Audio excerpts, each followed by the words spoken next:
were women, and they were brought up to comply with the gender parity issues. Yes, so that, I'm just giving you that as an example. On the second matter, sorry if you could just repeat the second question. Well, it was about the entire list from the Yes, we have agreed that we're not going to select people who must be subjected to a ethics scrutiny by the Integrity Commission. Let them scrutinize everyone. Several names of people were mentioned in a number of different commissions of inquiry, but the media have chosen 3 people to consistently mention, and we thought that we must be very cautious as the ANC, not to be influenced by the bias of the media against people. Commissions of inquiry have not been concluded as yet. People have not been cross-examined in some of the instances. Other people made statements and then retract those statements the following morning. So it is illogical to expect the ANC to follow the daily revelations that come out of a commission of inquiry. We are asking our Integrity Commission to look at everybody whose names have been mentioned, but not just everybody whose names have been mentioned in commissions of inquiry, to look at everybody. What we are confident about is that our list is compliant in terms of the Constitution and the Electoral Act. All people who have been sentenced, and the sentence did not include a fine or 12 months and a fine, were removed from the list, all of them. So therefore, everybody who's on the list now has not gone through the criminal justice system and has been taken through any court of law. And we're also very concerned that natural justice must also be applied, where people's side of the story must be put before they are accused or judged in the court of public opinion only. Natural justice is an important element of our jurisprudence as well. And it cannot be right that people make statements that innocent until proven guilty is rubbish or nonsense.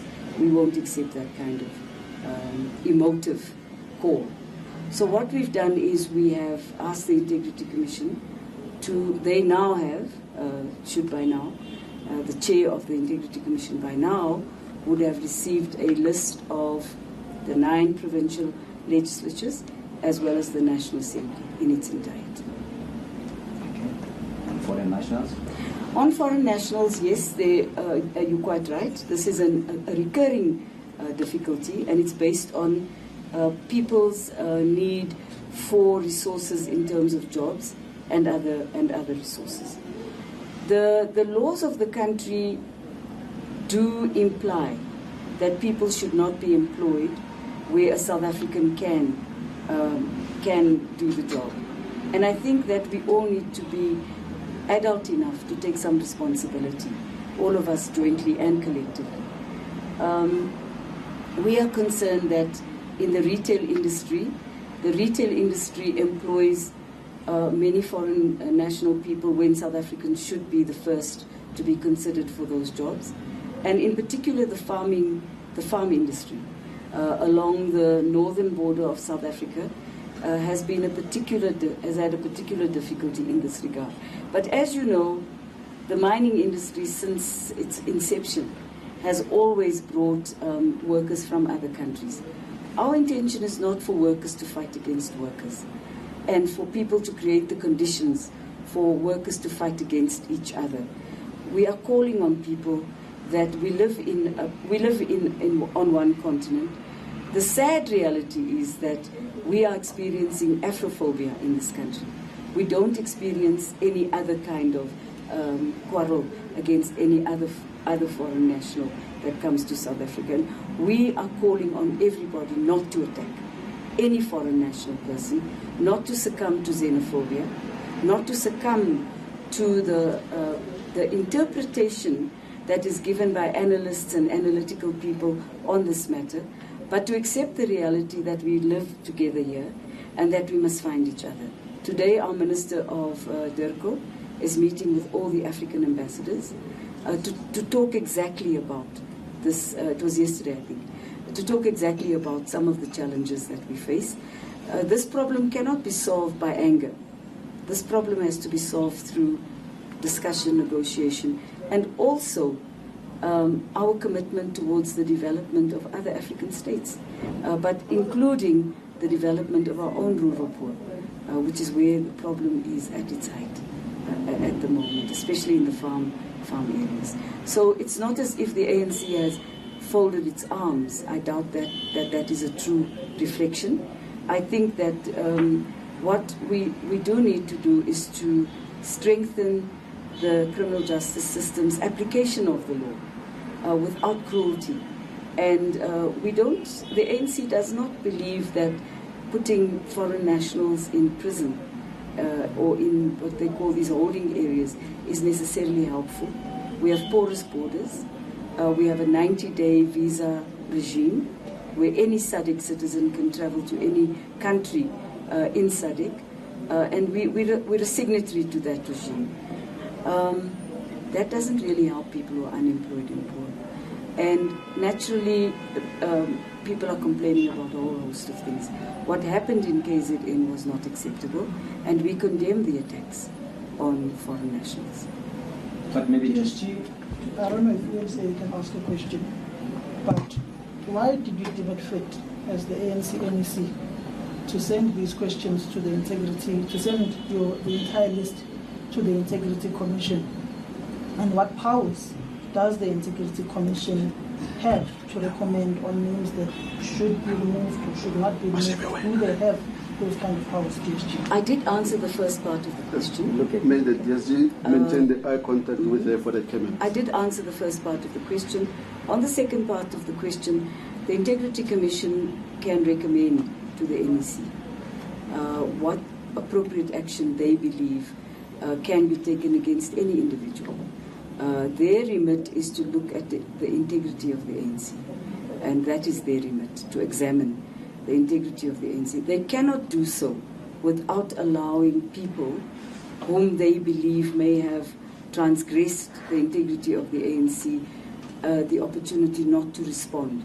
You may recall that they made an error in the VBS issue, where they made a judgment call without in fact calling any of those people to come and explain themselves. In some instances they were correct, and in other instances they were not correct. So they also can't make a blanket decision without examining all the facts that may be before them. Those facts could include the utterances of people in commissions. They can. They have to be facts, but they also have to be tested. And the people who go to the Integrity Commission also have rights in the Constitution of the Republic of South Africa, and the law also protects their right that they are innocent until proven guilty. But the Integrity Commission can discuss with us the integrity of the ANC as they see it unfolding, and therefore they can call everybody. And we thought that it is not fair to follow the media pattern of 3 names that the media have consistently put out there, but to put everybody whose names have been mentioned anyway. So put the whole list to the test. And we think that's the fairest approach of all, is to put the whole list to the test. Does that include removing people's names? The Integrity Committee may make recommendations to the NEC. We will wait for those recommendations, and when we get those recommendations, we will discuss those recommendations. The list as it stands now cannot really be changed by the ANC. The IEC may recommend to us if they find a person who's got a criminal record. The IEC, whose right it is to make those decisions, can remove a person with a criminal record, or a person who is insolvent can be removed. But as it stands now, we will not be entertaining the ENCA's idea that we should be removing people from the list without due process. With all due respect, JC, and I'm going to say this now, the attacks we suffer from, I in particular, I feel as if it's a direct attack on me. When you came here, you said something about my persona, that I asked, attacking questions. I really take exception to that. And I don't want this to be about you. This is an ANC press conference, and I don't think you should be making it about yourself. We asked you that before the press conference started, that any questions not relating to the statement, you address them to the spokesperson.